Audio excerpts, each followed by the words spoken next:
Todo terminó en una parrillada en el patio trasero. Ella se rió mientras bebía y dijo, no eres el tipo con el que me acostaría o sería un amigo con beneficios. Eres justo el tipo con el que me casaría. Todos se quedaron en silencio. Me levanté y me fui sin decir una palabra. A la mañana siguiente, mi teléfono estaba lleno de mensajes y llamadas perdidas. Mi novia Susan me rogaba que creyera que era un cumplido. Yo no lo veía así. Lo vi por lo que era. La parte silenciosa dicha en voz alta. Yo era el proveedor confiable, la apuesta segura, el tipo con el que te conformas, no el que realmente deseas. Era una transacción comercial en la que se suponía que debía estar agradecido por ser elegido como la inversión a largo plazo. No la llamé. Hice café y empecé a pensar. Estábamos en casa de nuestros amigos Mark y Sarah. Era una tarde casual de sábado, unos 8 de nosotros sentados alrededor de una mesa de patio. La conversación era ligera, solo chistes y planes para la semana siguiente. Mark hizo un comentario sobre que yo era un buen tipo por ayudarlo a arreglar su terraza el fin de semana pasado. Eso fue lo que molestó a Susan. Llevaba su tercera copa de vino blanco y puso esa sonrisa que pone cuando está a punto de decir algo que cree que es ingenioso y atrevido. Fue entonces cuando soltó la frase. La conversación se quedó sin aire. La sonrisa de Mark se congeló. Sarah miró su plato. Mi mejor amigo Liam, que estaba sentado a mi lado, simplemente negó lentamente con la cabeza. Susan parecía ser la única que no sintió la caída de la temperatura. Dio otro sorbo a su bebida, mirándose orgullosa. No la miré. Simplemente empujé mi silla hacia atrás, me levanté y salí por la puerta principal. No di un portazo. No grité. Simplemente me fui. El silencio que me siguió fue más condenatorio que cualquier discusión. Mi teléfono empezó a vibrar antes de que llegara a mi coche. Lo ignoré. Conduje a casa. Puse mi teléfono en silencio y pasé el resto de la noche revisando los últimos 3 años de mi vida en mi cabeza. Los pequeños comentarios que había ignorado, la forma en que siempre hablaba de las bodas caras de sus amigos, las sutiles indirectas sobre mi coche sensato o mis pasatiempos prácticos. Todo encajó. Su declaración no fue un desliz. Fue un resumen de toda su filosofía. La mañana después, la acumulación de notificaciones fue un espectáculo digno de ver. 17 llamadas perdidas, una avalancha de mensajes de texto. Empezaron con enojo. ¿En serio me estás dando el trato silencioso? Luego pasaron a estar confundidos. ¿Estás bien? Me estoy preocupando y finalmente aterrizaron en la desesperación y el pánico. Por favor, llámame. Lo siento mucho. No quise decir eso. Fue un cumplido. Los leí todos sin sentir nada más que una sensación de finalidad. Mi primera llamada no fue para ella. Fue para Liam. Hey, dije cuando descolgó. ¿Tienes un minuto, amigo? ¿Estás bien? Ayer fue brutal. Estoy bien, dije. Y en su mayor parte, lo estaba. Cuéntame qué pasó después de que me fui. Liam suspiró. Hubo un silencio total durante 1 minuto. Susan hizo una risita nerviosa y dijo, ¿qué? A veces es tan sensible. Nadie respondió. Sarah simplemente se levantó y comenzó a recoger la mesa. Mark la siguió adentro. Fue increíblemente incómodo. Susan intentó iniciar una conversación durante otros 10 minutos, pero nadie le hizo caso. Finalmente se fue. Parecía cabreada. Bien, dije. Eso es lo que necesitaba saber. Está tratando de hacerlo pasar como si estuviera bromeando. Nadie pensó que era una broma, amigo, dijo Liam con firmeza. Nadie. Esa fue la primera pieza del rompecabezas. Su reacción inmediata no fue remordimiento. Fue molestia porque su broma no había sido bien recibida y yo había arruinado el ambiente. La disculpa solo llegó horas después cuando se dio cuenta de que yo hablaba en serio. Sabía que el siguiente paso sería manejar las consecuencias sociales. Susan era una experta en hacerse la víctima y manipular la dinámica de grupo. Necesitaba adelantarme, pero no metiéndome en una discusión. Necesitaba una verdad simple e innegable. Efectivamente, unas horas después, recibí un mensaje de texto de Sara. Oye, no quiero meterme en esto, pero Susan está bombardeando el chat de grupo diciendo que te fuiste furioso por un cumplido tonto y que le preocupa que estés teniendo algún tipo de colapso. Sé que eso no fue lo que pasó. Adjunto había una captura de pantalla de su chat de chicas. El texto de Susan decía, «Ay, chicas, ustedes estaban allí». Le dije a Alex que era material para casarse y él se volvió completamente loco y se fue furioso. ¿Soy yo o es una reacción exagerada? Estoy seriamente preocupada por su estado mental. Fue un cumplido. Ahí estaba la narrativa oficial que estaba construyendo. Yo era inestable y ella era la novia preocupada y amorosa.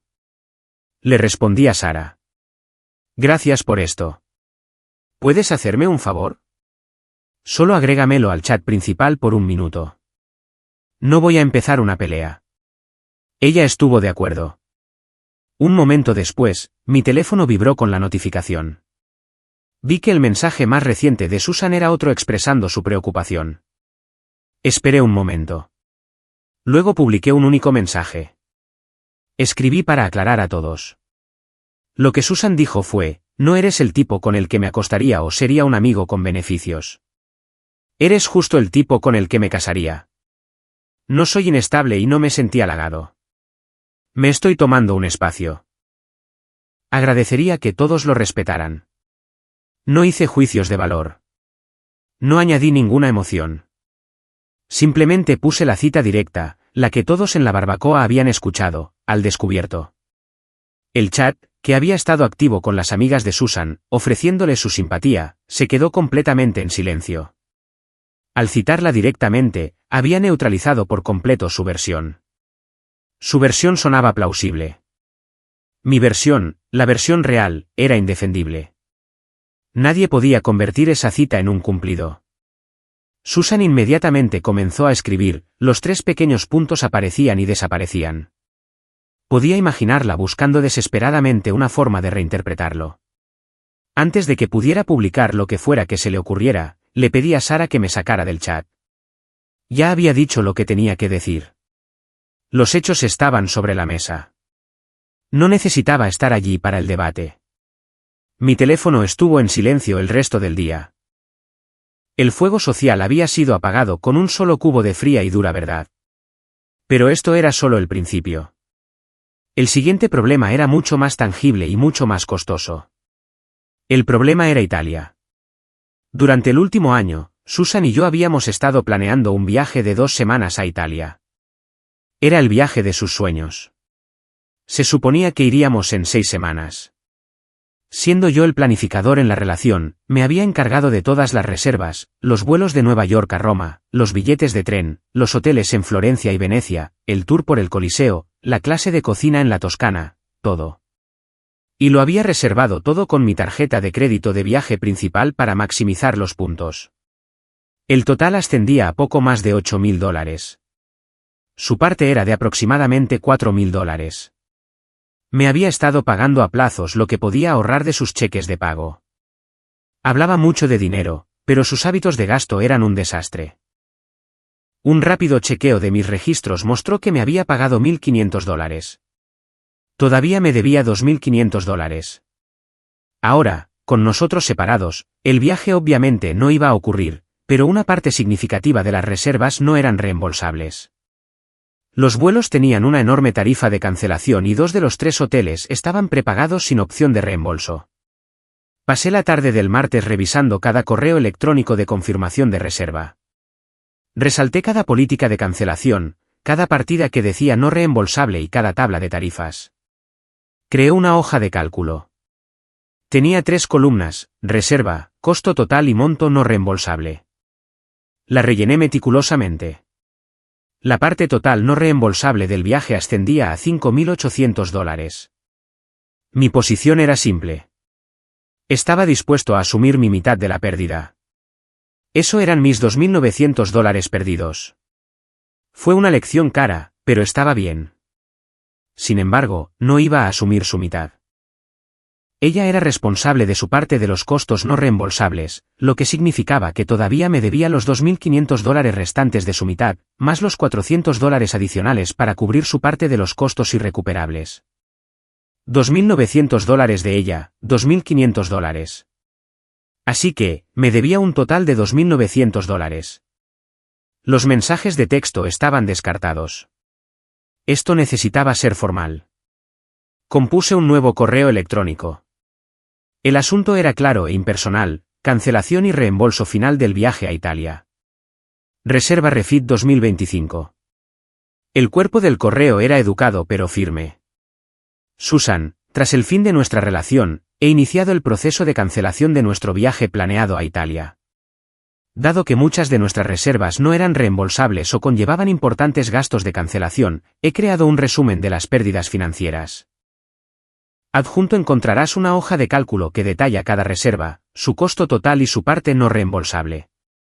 También adjunto copias en PDF de las confirmaciones de reserva originales y sus políticas de cancelación para tu referencia.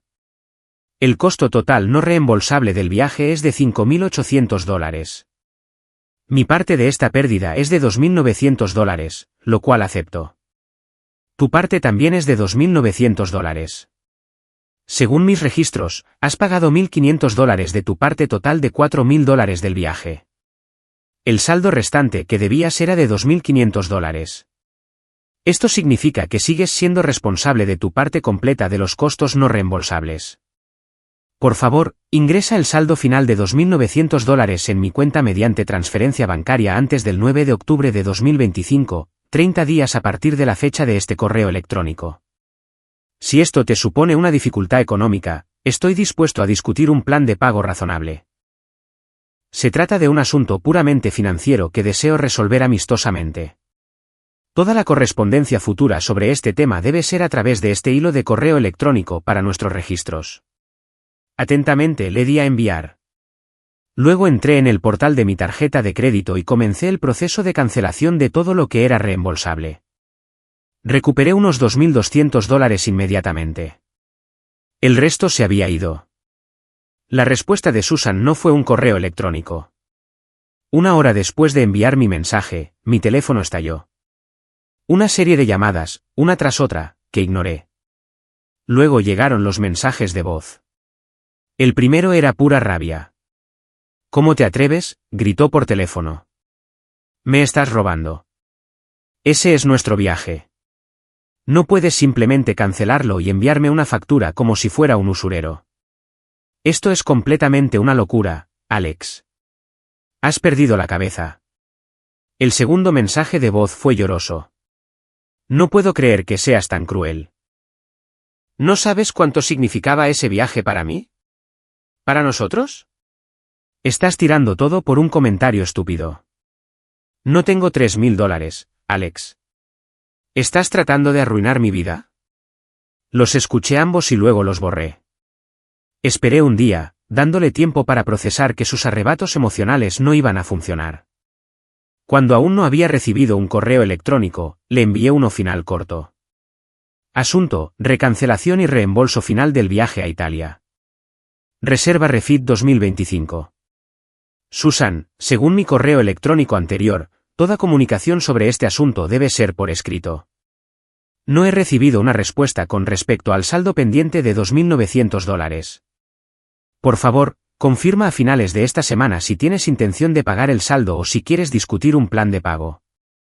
Si no recibo noticias tuyas, no me quedará más remedio que presentar una demanda en un tribunal de menor cuantía para recuperar los fondos. Alex, la mención del tribunal de menor cuantía fue el golpe de gracia. Lo sacó del ámbito de una ruptura desordenada y lo llevó al mundo frío y blanco y negro de las consecuencias legales. Ella sabía que yo tenía cada recibo, cada confirmación, cada extracto bancario. No tenía nada en lo que apoyarse. 2 días después, recibí un tercer correo electrónico. Está bien, lo pagaré. Necesitaré 2 meses. Respondí, eso es aceptable. Por favor, envía el primer pago de $450 antes del 9 de octubre y el segundo antes del 9 de noviembre. Ella simplemente respondió, lo que sea. No se trataba del dinero.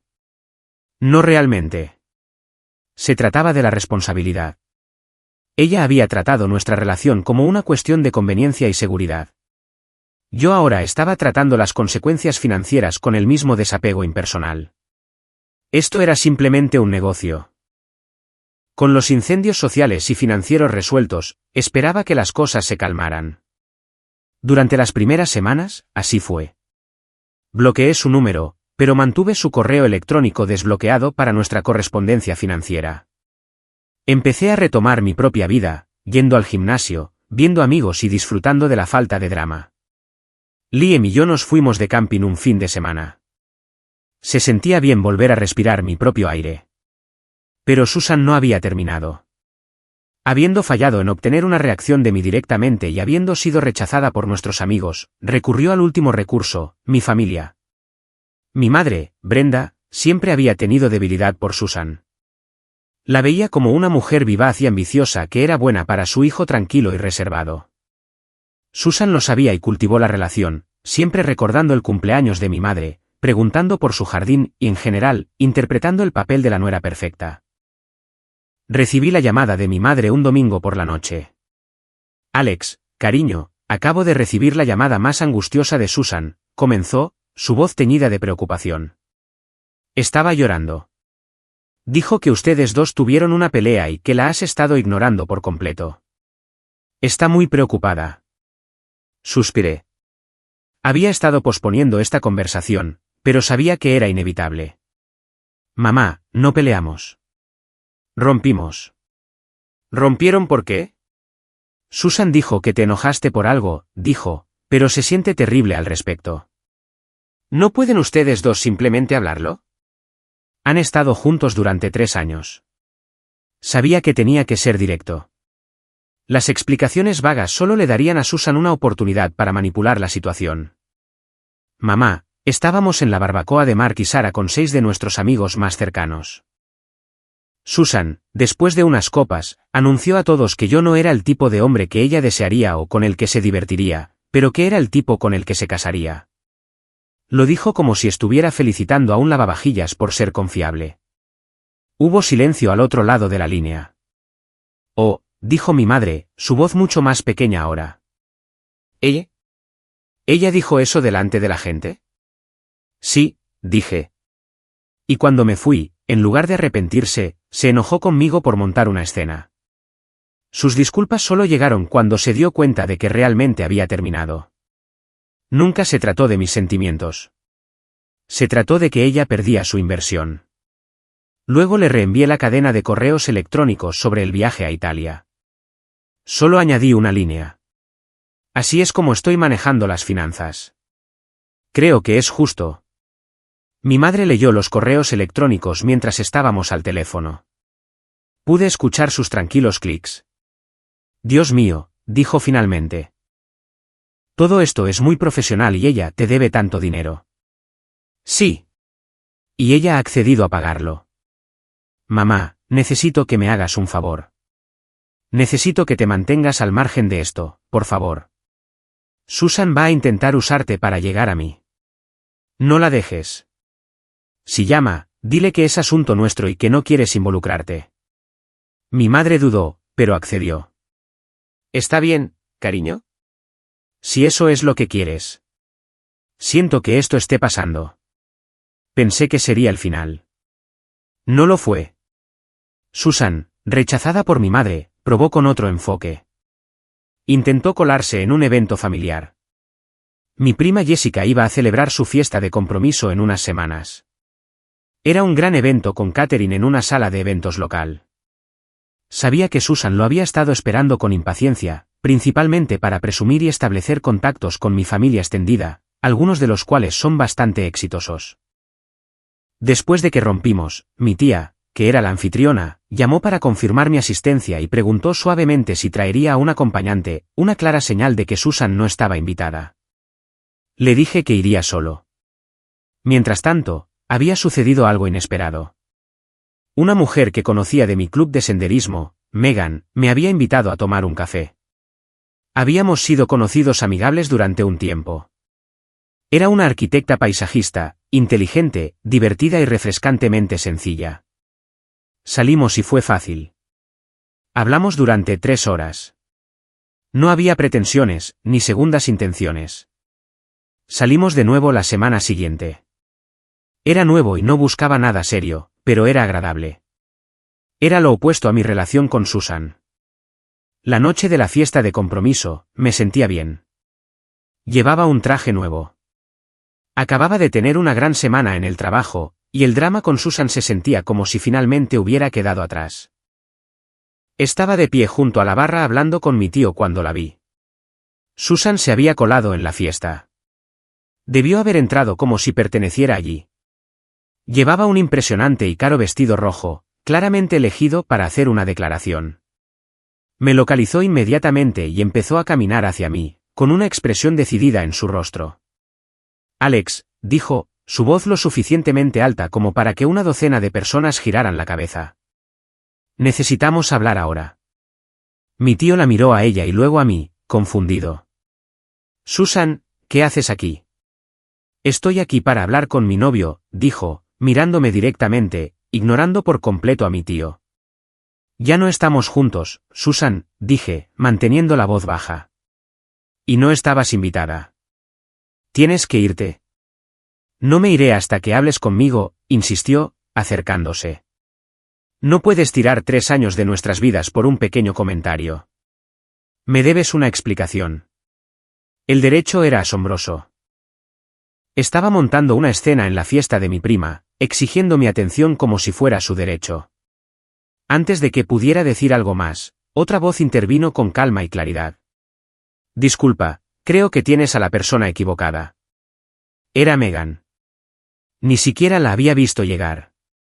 Había venido con un amigo en común del club de senderismo que también era amigo de mi prima. Se acercó y se paró a mi lado, sin tocarme pero presentando un frente tranquilo y unido. Le dedicó a Susan una sonrisa educada y neutral. Hola, soy Megan, dijo. Amiga de Alex. Él me estaba contando sobre su nuevo proyecto. Creo que podría estar interrumpiendo. El rostro de Susan era una tormenta de emociones. Shock, rabia y humillación luchaban por el dominio. Verme con otra mujer, una mujer tranquila, segura de sí misma y hermosa, era algo para lo que claramente no se había preparado. Destrozó la narrativa en su cabeza donde yo estaba sentado en casa miserable y anhelando por ella. ¿Quién demonios eres tú?, siseó Susan, abandonando toda pretensión de civismo. Como dije, soy Megan, respondió, su sonrisa nunca vaciló. Y estás montando una escena en la fiesta de otra persona. Quizás deberías irte. Eso fue todo. El desafío público, la total falta de intimidación de Megan. Rompió a Susan. Su compostura cuidadosamente construida se desmoronó. Hiciste esto para fastidiarme, chilló, señalándome con un dedo tembloroso. Me reemplazaste en un mes. ¿Eso es todo lo que valía? ¿Después de todo lo que hice por ti, después de que estaba dispuesta a casarme contigo? La palabra casarme resonó en el repentino silencio de la habitación. Todos estaban mirando. Acababa de anunciar a voz en grito la misma transacción que había intentado enmarcar como un cumplido. Había expuesto su propia visión cínica y transaccional de nuestra relación a toda mi familia. Mis tíos ya se estaban acercando a nosotros. Sus caras estaban como un trueno. Mi tío John, un hombre que no tolera tonterías, llegó primero. Ya basta, dijo, con voz baja y firme. La tomó suavemente pero inexorablemente del brazo. Ahora te vas. Susan intentó soltarse el brazo, pero él era inamovible. Me lanzó una mirada de puro odio mientras mi tío la escoltaba hacia la puerta. Lo último que vi fue a ella tecleando furiosamente en su teléfono mientras la sacaban. Un momento después, mi teléfono vibró en mi bolsillo. Era un mensaje de texto de Susan, un largo párrafo incoherente de rabia e insultos. Luego otro y otro. Luego el teléfono de mi madre vibró. El de mis hermanas. Susan estaba bombardeando a mi familia con sus desvaríos descabellados. Ni siquiera tuve que hacer nada. Ella estaba haciendo todo el trabajo por mí. La evidencia de su inestabilidad estaba siendo enviada directamente a las personas que había tratado de ganarse. Mi madre simplemente miró su teléfono, negó con la cabeza y bloqueó su número en el acto. El resto de la noche transcurrió sorprendentemente bien. La familia se unió a mi alrededor. Megan fue increíble, charlando fácilmente con mis primos y tías, encajando sin siquiera intentarlo. Nunca mencionó el incidente con Susan. Simplemente actuó como una amiga solidaria. Fue un contraste marcado que dijo más que cualquier otra cosa. El último pago de $450 de Susan llegó a mi cuenta bancaria una semana antes. La notificación era del banco de su padre con la línea del concepto que simplemente decía «pago final». No hubo ningún correo electrónico de ella, ninguna última palabra, solo el dinero. Había terminado. Pasaron unos meses. La vida era tranquila y buena. Megan y yo estábamos saliendo oficialmente y era la relación más sana y respetuosa en la que había estado. Nos comunicábamos. Nos respetábamos. No había juegos. Una noche de viernes, estábamos cocinando la cena en mi casa, bebiendo una botella de vino. Estábamos planeando un viaje de fin de semana, un simple viaje por la costa para hacer senderismo. Abrí un sitio de reservas de hoteles en mi portátil. Mientras escribía las fechas, vi un anuncio en la barra lateral de vuelos a Italia. Me detuve por un segundo. Pensé en los $2.900 que había perdido en ese viaje. El precio de la lección que había aprendido. Luego miré a Megan, riendo mientras cortaba verduras, completamente a gusto en mi cocina. La pérdida ya no me dolía. Cerré el portátil. No necesitaba ir a Italia para sentir que estaba de vacaciones. La paz en mi propia casa era mejor que cualquier viaje que hubiéramos podido hacer. Borré la dirección de correo electrónico de Susan y la carpeta con todos los recibos. Ya no necesitaba la evidencia.